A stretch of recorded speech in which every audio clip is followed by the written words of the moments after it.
আকাশবাণী কলকাতা সমীক্ষা। আজকের শিরোনাম মাদুর কাঠি মাদুর। লিখেছেন অর্ণব দত্ত।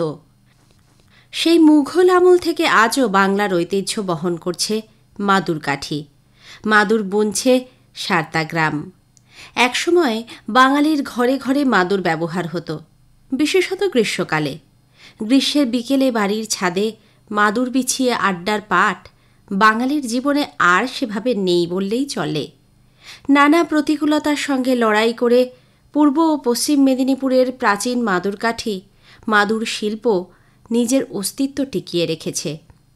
সেই ষোড়শ শতক থেকে বংশ পরম্পরায় আজও মাদুর কাঠি মাদুর বোনার পাটটা অব্যাহত। অন্তত ৪,৫০০ শিল্পী মাদুর কাঠি মাদুর বোনার কাজে যুক্ত। পশ্চিম মেদিনীপুরের খড়গপুর সাবডিভিশনের সারতা গ্রাম। এই গ্রামে ঘরে ঘরে বানানো হয় মাদুর কাঠি মাদুর। এখানে বসবাস ২৫০০ গ্রামবাসীর। জানা গেল সারতার ৯০% গ্রামবাসী বছরভর মাদুর কাঠি মাদুর বোনেন। এছাড়া ইদানিং মাদুর কাঠি দিয়ে রকমারি সামগ্রী তৈরি করছেন বিশিষ্ট শিল্পী পুষ্পরানী জানা। ৭০-এর কোঠায় বয়স। ১৯৮০ সালে মাদুর কাঠি মাদুর বুনে তাক লাগিয়ে সে সময় রাষ্ট্রপতি নীলম সঞ্জীব রেড্ডির হাত থেকে রাষ্ট্রপতি পুরস্কার পেয়েছেন। পরবর্তী সময়ে পূর্ব ও পশ্চিম মেদিনীপুর জেলার আরও ৩ জন শিল্পী মাদুর কাঠি মাদুর বোনায় আশ্চর্য প্রতিভার স্বীকৃতিতে রাষ্ট্রপতি পুরস্কারে ভূষিত হয়েছেন। ওদের নাম গৌরীবালা দাস, অলোক জানা এবং মিঠু জানা। অলোক জানা এ পর্যন্ত রাষ্ট্রপতি পুরস্কারে ভূষিত একমাত্র পুরুষ শিল্পী। পশ্চিম মেদিনীপুরের সবং, পিংলা এবং নারায়ণগড়, এছাড়া পূর্ব মেদিনীপুরের রামনগর ১ ও রামনগর ২ নম্বর ব্লক, এগরা ১ এবং এগরা ২ নম্বর ব্লক, পটাশপুর ১ নম্বর, ভগবানপুর ১ নম্বর ব্লক ছাড়াও কাঁথি এবং ময়নার অধিকাংশ গ্রামে মাদুর কাঠি মাদুর বোনা হয়। ইতিহাস জানাচ্ছে মুঘল আমলে জায়গিরদার ব্যবস্থায় রাজস্ব হিসেবে শাসককে মাদুর কাঠি মাদুর দিতে হতো। এ সম্পর্কে ১৭৪৪ সালে নবাব আলীবর্দী খান সনদও জারি করেছিলেন। টানা ২ থেকে ৩ মাস সময় লাগে বড়সড় আকারের একটি মাদুর বুনতে। এজন্য দৈনিক ১২ ঘণ্টা পরিশ্রম করতেই হবে। সারতার মাদুর কাঠি মাদুর শিল্পীদের মধ্যে ৭০% মহিলা, অন্যান্যরা পুরুষ। গ্রামবাসীদের সকলের মাদুর কাঠি মাদুর বুনে দিন চলে না, বাধ্য হয়ে কৃষিকাজও করেন। ধান, বাদাম ও মৌসুমি রকমারি সবজি চাষ করেন।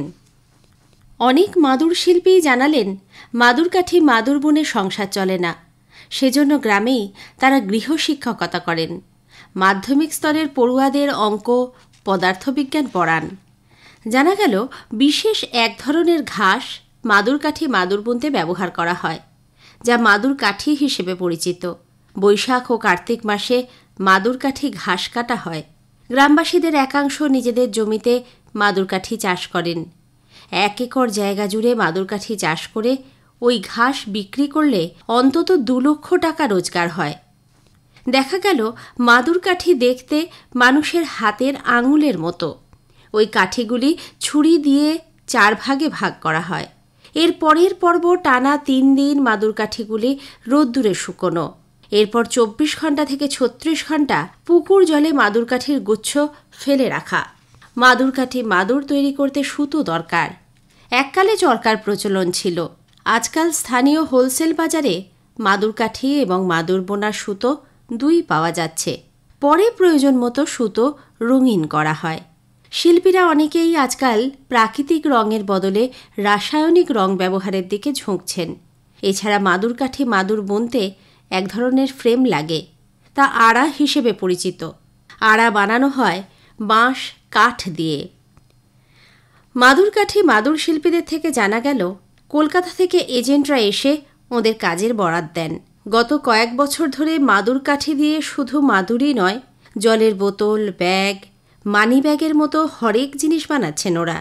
এজেন্টের মাধ্যমে হাতে বোনা এইসব পণ্যগুলি ভিন রাজ্যে চালান যাচ্ছে, পাড়ি দিচ্ছে বিদেশেও। সমীক্ষা শেষ হলো।